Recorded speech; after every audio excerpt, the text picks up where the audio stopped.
देश में कोरोना के कम होते आंकड़ों के बीच केंद्रीय स्वास्थ्य मंत्री हर्षवर्धन ने इसके टीके को लेकर बड़ी बात कही है। स्वास्थ्य मंत्री ने कहा कि अगले साल जनवरी से टीका लगना शुरू हो जाएगा और पहले चरण में यह टीका 30 करोड़ लोगों को दिया जाएगा।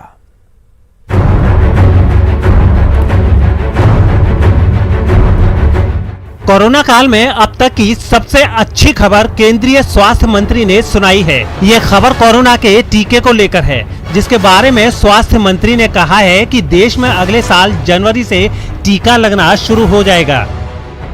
व्यक्तिगत तौर पर ऐसा समझता हूं कि शायद जनवरी के महीने में भी कभी किसी भी स्टेज पे किसी भी सप्ताह में ऐसा समय आ सकता है जब हम भारत के लोगों को पहला जो वैक्सीन का शॉट है वो देने की स्थिति में आ जाए। टीके को लेकर खबर देने के साथ ही स्वास्थ्य मंत्री ने कहा कि बुरा वक्त अब टल गया है और कोरोना से लड़ाई में देश सही दिशा में आगे बढ़ रहा है।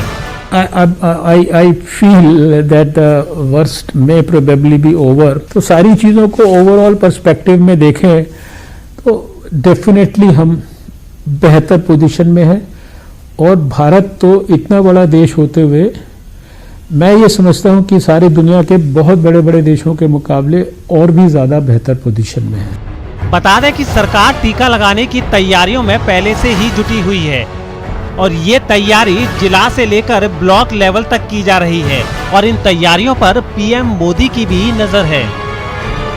बहुत प्रकार के लेवल्स पर बहुत विस्तार से बहुत डिटेल में पिछले कई महीनों से सारे देश की सरकारों के साथ मिलकर काम चल रहा है और सबसे बड़ी खुशी की बात यह है हम सबके लिए गर्व की और संतोष की कि हमारे आदरणीय प्रधानमंत्री स्वयं इन विषयों को रेगुलरली मॉनिटर करते हैं। आइए अब जान लीजिए पहले चरण में टीका किन किन लोगों को लगेगा। पहले चरण में देश के 30 करोड़ लोगों को टीका दिया जाएगा। पहले चरण में टीका पाने वालों में स्वास्थ्य कर्मचारी, फ्रंट लाइन वर्कर्स और 50 साल से ऊपर की उम्र के लोग भी शामिल होंगे। 80% जो लोगों ने कोविड में अपने प्राण गंवाए वो 50 साल की उम्र से ज्यादा के थे। 80%।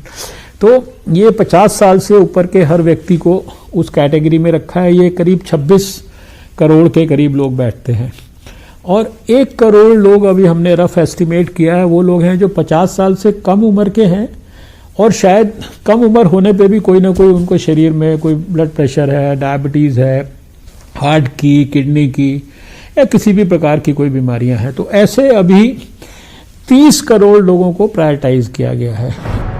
यहाँ केंद्रीय स्वास्थ्य मंत्री ने ये भी साफ किया है कि सरकार वैक्सीन की गुणवत्ता और सुरक्षा को लेकर कोई समझौता नहीं करेगी। हर पैमाने पर खरा उतरने के बाद ही लोगों को वैक्सीन दी जाएगी। हालांकि स्वास्थ्य मंत्री ने ये भी कहा कि जब तक वैक्सीन नहीं आ जाती तब तक लोगों को सावधानी बरतनी चाहिए। Bureau report, news 18 network. Corona की वजह से किसानों की भी परेशानी बढ़ गई है। किसानों को दुगनी मार झेलनी पड़ रही है। गया के खरखुरा में किसानों ने गोभी, ब्रोकली और बैंगन की भरपूर खेती की, लेकिन अब खरीदार नहीं मिल रहे। इससे परेशान होकर किसान अपने खेतों में फसल छोड़ने के लिए मजबूर हो गए हैं। किसानों की परेशानी का जायजा लिया हमारे सहयोगी एलन लिली ने। एक तरफ जहां किसान गोभी के खेतों में ट्रैक्टर चला दिया जा रहा है, तो वहीं दूसरी तरफ गया में भी गोभी का खरीदार नहीं मिलने से गोभी को खेतों में ही छोड़ दिया जा रहा है।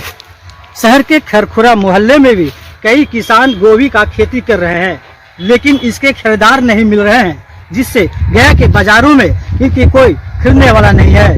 गया के बाजारों में 5 से 6 रुपए तक गोभी को खरीदने वाला भी कोई नहीं है, जिससे किसान निराश होकर गोभी के खेतों में ही छोड़ दे रहे हैं।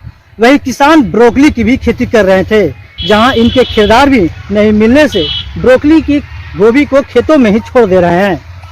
दरअसल ब्रोकली बोधगया में विदेशी पर्यटक खरीदते थे, लेकिन इस बार कोरोना को लेकर विदेशी पर्यटक नहीं आने से ब्रोकली की खरीदार भी नहीं मिल रहे हैं, जिससे दोगुनी मार किसान झेल रहे हैं।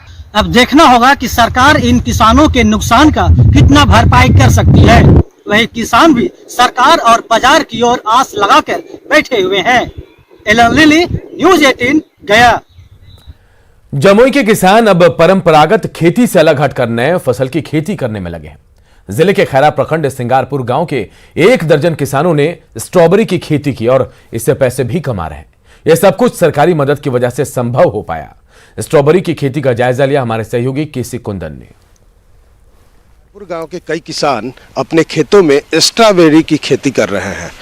जी देख सकते हैं, ये प्लांट्स है और स्ट्रॉबेरी है। ये विदेशी फ्रूट बोला जाता है। बताया जाता है कि ये फ्रांस से आया था और वैसी स्थिति में स्ट्रॉबेरी की खेती कर यहाँ के किसान आधुनिक विधि से कर ज़्यादा मुनाफा कमा रहे हैं, परंपरागत खेती जो होता था उसे छोड़कर।